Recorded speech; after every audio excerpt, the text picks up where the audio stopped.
Selamat berjumpa di channel kami. Kali ini kita akan mengenal Agung Ahmad Beringin, Waliullah di Ain Panas, Madura. Menurut catatan saudara Firdausi di blog newspaper,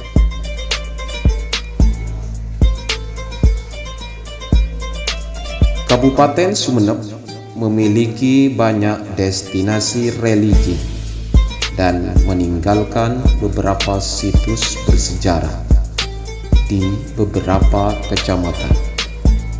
Salah satunya adalah Asta Agung Ahmad yang tidak pernah sepi dari peziarah yang datang dari beberapa daerah.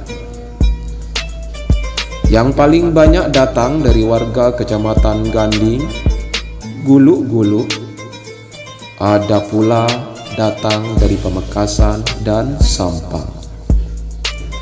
Untuk luar Jawa yang datang yaitu Basuki, Situbondo, dan Jember. Mantan Bupati Sumeneb K. Haji Romdan Sirot menjulukinya Asta Nusantara, sebab ada warga Malaysia yang nyekar atau berziarah. Anehnya lagi, sebagian peziarah membentuk sebuah perkumpulan di sejumlah daerah dan datang ke Makbarah saat malam Jumat Legi dan bulan Ramadan. Masyarakat mengenalnya dengan sebutan Kiai Beringin, namun lengkapnya adalah Agung Ahmad Beringin Ain Panas bin Nyai Nuruddin Nong Tengkina Cen Lecen Pakong binti Kiai Ibrahim bin Kiai Abdullah Batu Ampar Timur bin Kiai Abdul Qidam bin Kiai Abdullah bin Raden Ayu Putri, istri Pangeran Batu Putih, binti Dewi Ratmina, istri Pangeran Sindir Puri, binti Aryo Bikunundu bin Pangeran Jokotole, suami Dewi Ratnadi Brawijaya bin Dewi Saini Potrekoning, istri Adipodai, binti Pangeran Cakraningrat, suami Nyi Sahrana, bin Pangeran Bukabuh, bin Pangeran Mandaraga. Berdasarkan penuturan dzurriyyah Haji Ma'mun Amar, Gung Ahmad sapaannya memiliki 3 keturunan, yaitu Nyi Nurillah, yang kedua Nyi Nurdina, dan yang ketiga Ardiba atau Nyai Nurdini, yang kelak melahirkan putra bernama Aliman dan berguru Syekhona Muhammad Khalil Bangkalan. Gung Ahmad menetap di Ain Panas. Dalam catatan sejarah, Gung Ahmad memiliki keinginan untuk hijrah dari tempat kelahirannya, yakni Desa Pekambandaya, Kecamatan Peragaan. Kemauan tersebut dibulatkan untuk menyebarkan Islam di luar tanah Madura untuk sampai ke Jawa. Pelabuhan Ain Panas dijadikan jalur transportasi laut. Sayang, beliau telat menaiki perahu sehingga tertinggal di pelabuhan. Keterlambatannya membuatnya menetap di desa tersebut hingga beliau bertemu dengan Pujuk Toeng, seorang warga Cina yang menetap lama di sana.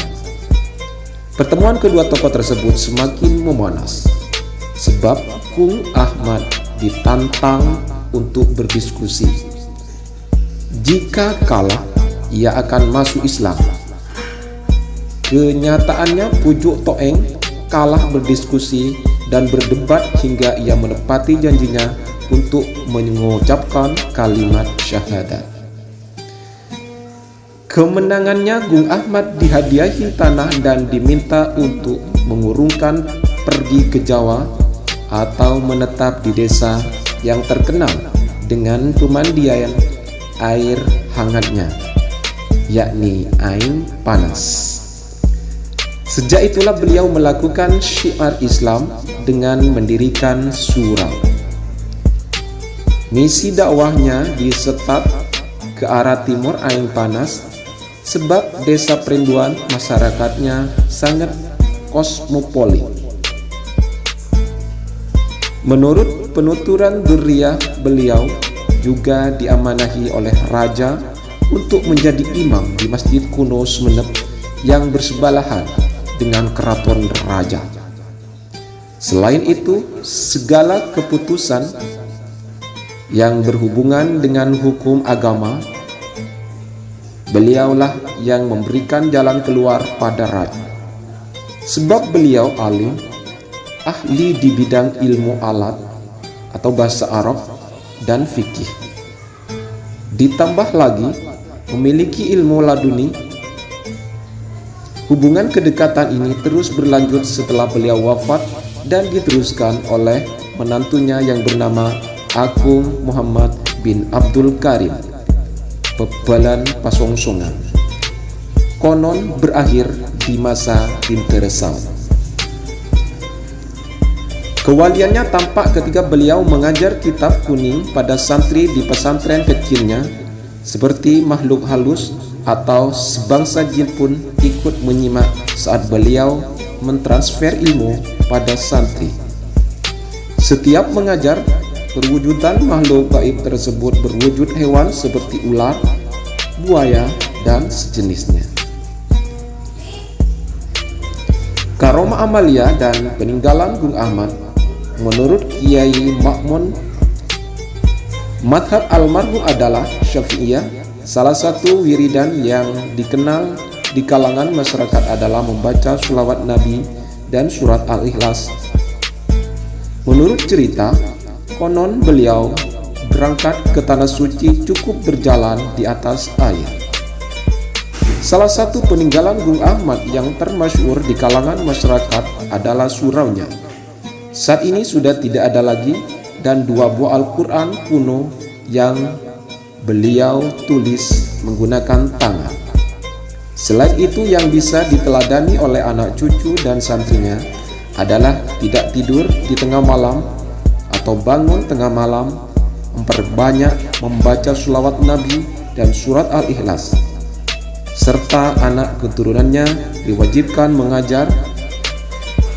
Jika demikian, maka secara spiritual datang kepada anak cucunya untuk mengingatinya. Seperti yang dirasakan oleh Kiai Muqaddas dan Kiai Zubairi Hashim, beliau berdua pernah didatanginya lewat mimpi.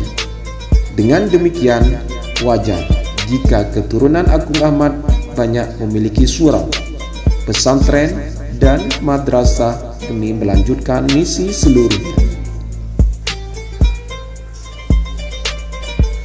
Berbeda dengan peninggalan generasi selanjutnya, yakni mendirikan Masjid Kuno Al-Islah Beringin pada tahun 1943. Lewat itulah lahir kegiatan-kegiatan Majelis Ta'lim. Menurut Kiai Ma'mun dan Ustadz M. Suondi Humais, petilasan atau batu besar yang terdapat bekas tirakatnya Agung Ahmad dikuburkan di masjid tersebut. Sebab Agung Rofiat akan angkat Agung Ahmad tidak setuju jika dijadikan cagar budaya. Almarhum khawatir warga menyimpang dari ajaran Islam. Kini masjid tersebut dibentuk kelompok zikir yang diprakarsai oleh Kiai Bashir, Kiai Mahmudah, Kiai Munawar. Demikian sekilas mengenal Gung Ahmad. Selamat menonton dan selamat menyaksikan. Jangan lupa like, komen, dan share. Terima kasih.